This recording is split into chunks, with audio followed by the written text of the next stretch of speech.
the fear right now is wondering whether this is going to turn into the next Syria. I think the general consensus is that somehow, some way, other actors are going to try to weasel their way into this. So yeah, that triggers a lot of alarm.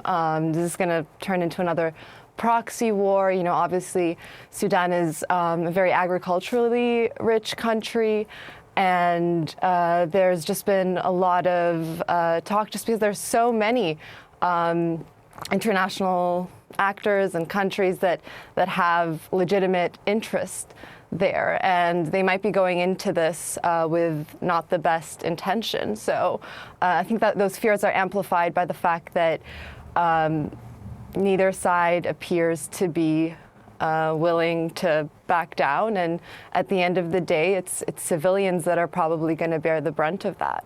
Richard Verly. Well, there is a country that you named, but we didn't name in the case of this conflict. It is Egypt. Egypt is clearly backing the regular army of Sudan at the moment. And I think what's going on in Egypt is followed closely by Marshal Sisi in power in Cairo.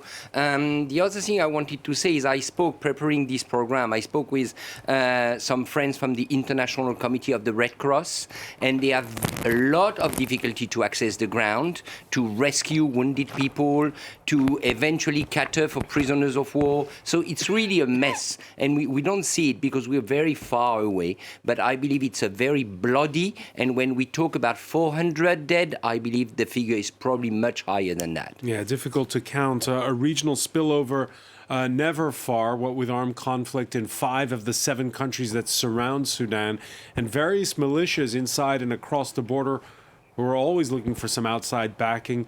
There have been refugees spilling over into Chad from Darfur. Egyptian soldiers were detained by the RSF before they were handed over to the local committee of the Red Cross, the Red Crescent in Sudan. And a Wall Street Journal report Thursday, that's been since denied by Libya's warlord in the east, Khalifa Haftar, writes that he supplied ammunition to Hemedti.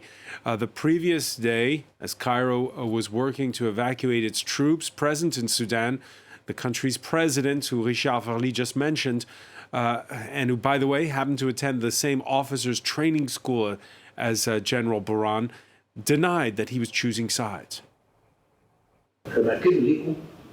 What I confirm to you, which you already know, but I am confirming it again to you and to anyone else who has doubts, no, our troops are there to conduct exercises with our brothers in Sudan and not to support any one party over the other.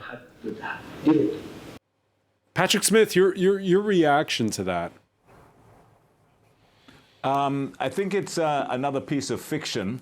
It's quite clear that Egypt has absolutely no interest in Hemedti taking over, so it will support Burhan. And as you say in your report, Burhan and El-Sisi attended the same Cairo military academy together. They have kept in close contact over the years. And El-Sisi, like successive leaders of Egypt, regard Sudan as a kind of some sort of vassal state to the south. And a state that, as was pointed out by Noor, it has tremendously rich agricultural resources, which the Egyptian government also has its eyes on. So there's no question about it. El-Sisi's preference would be for Burhan to win this fight. And the sense most people are getting, diplomats and the rest of them, is that Egypt is doing its best behind the scenes to make sure he does. And should the Burhan be at risk of losing, then Egypt is likely to pile in behind him. And I think that is really the reality.